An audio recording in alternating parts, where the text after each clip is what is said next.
Hi students, in the previous videos we have seen what is electrolysis, the principles of electrolysis and also some examples of electrolysis. Now we will see the applications of electrolysis. The first application is electroplating that we will discuss in this video. Keep watching. The major applications of electrolysis are electroplating, electrometallurgy and electrorefining. So we will discuss electroplating here. Now what is electroplating? It is a process of coating a superior metal over the surface of an inferior metal by the process of electrolysis. Understand this? It is a process of coating a superior metal over the surface of an inferior metal by the process of electrolysis. These are the terms to emphasize here. Okay.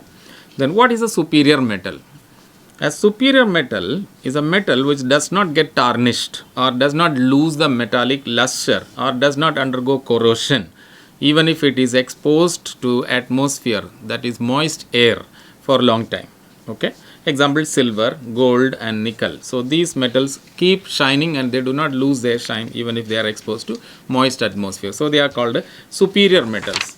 Now what is an inferior metal? An inferior metal is a metal which soon loses its metallic luster, okay, when it is left exposed to the atmosphere, or it gets tarnished, it reacts with the air and it gets corroded. Example, iron, copper and metals like that. So they are inferior metals. Okay. So what is electrolysis? The coating of a superior metal over the surface of an inferior metal by the process of electrolysis, right? Now, what is the purpose of electroplating? Why do we electroplate? The purpose of electroplating, two important purposes. Number one is to prevent corrosion or rusting on the metal article.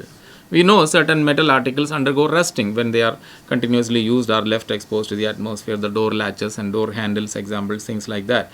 Yes, railings of the staircases, etc. Now to give, second reason is to give an attractive or expensive look. So by electroplating we are achieving two things. One is to prevent rusting and corrosion. Second, the articles look attractive and they look expensive. So this is what people like. People want articles to look expensive and attractive. Okay, so this application is there, right? Now how do we do this? The principles involved. Number one principle of electroplating is the article to be electroplated is always made the cathode. Why? Because, why do we keep it at the cathode? Because metals get discharged only at the cathode. Metals get discharged only at cathode. Now we are going to coat a superior metal. The superior metal will get coated only at the cathode. Okay, so the metal ions will get discharged at the cathode. So coating can take place only at the cathode. So the article should be at the cathode. The second thing we need to understand is the anode is made up of a thick rod or plate of the metal to be coated on the article. Example, you want to coat with silver coating. Okay, you want to coat silver. So what do? We take a silver rod. A silver rod is taken as anode. Why? The reason is the principle of active anode is involved here. The principle of active anode. Only those metals which can form active anode can be coated on the other article. Okay. The article is at cathode. The anode should produce its ion. Principle of active anode. Anode must give its ion. Silver can give its ion. Silver can be an active anode. So silver plating is possible. So it will be taken in the anode.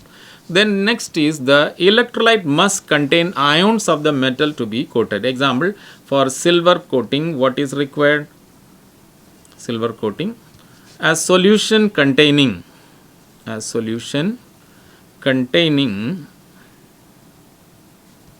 Ag plus ions is required. Why? We have already learned under the principles of electrolysis, the higher the concentration of an ion, the easier it is discharged. So the solution also has silver ion, the anode also is giving silver ion, so high concentration of silver ion is there, so it will be easily discharged at the cathode. Okay. The next is a low current should be passed for a long time. Why low current? Low current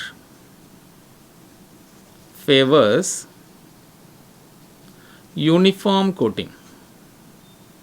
You see, the number of ions migrating at a time is proportional to the amount of current. If you use high current, large number of ions will migrate to the cathode and they get deposited one over the other. Surface becomes uneven.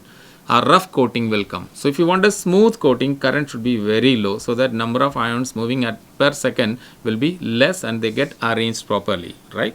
Secondly, the long time is used. What is the time? The time used, time depends on the thickness of coating required. Thickness of coating required. Okay. If you pass the current for long time, you will get a thick coating. If you pass for a short time, you get a thin coating. This time can be adjusted according to the need of the thickness of the coating. Okay. Now, the last point under this conditioned principles is that direct current should be used. Direct current and alternating current. Alternating should not be used. Direct current should be used. Why direct current and why not alternating current? We can see here. So here is an example, a diagram given. See, the silver rod is there and a spoon is there on which silver is getting coated. The current is there, so the silver nitrate solution is taken here. Now what happens if you use alternating current and direct current? Let us understand the difference. DC or direct current flows in one direction.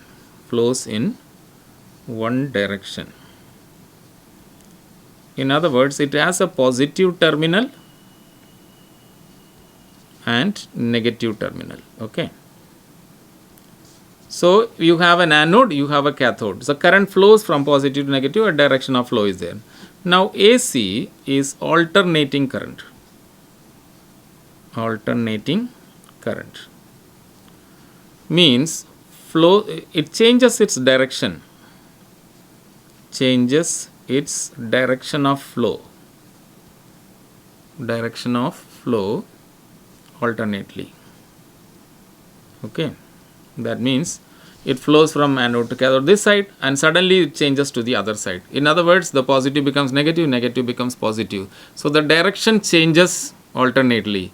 So if this silver ion is here, silver ion tries to go here, finding that this is negative electrode. Okay, it tries to go here. The moment it reaches there, this one becomes positive. So it will be repelled, it will not go. It try to go here. Now this becomes negative. So it goes to the other side. When it comes here, this one becomes positive and this becomes negative. So the direction, the charges of the electrodes keep changing. In other words, anodes and cathodes keep changing alternately. Anode becomes cathode, cathode becomes anode. So what happens? No effective coating takes place. No effective coating takes place. No effective coating takes place. Why? Due to ionization and discharge happening alternately. Okay. This is it. So students, I think you understood what is electroplating and what are the principles of electroplating. In the next video, we will be discussing examples of electroplating. So you can subscribe the channel so that you get notifications and you can write your questions as comments. Like the channel. Thank you.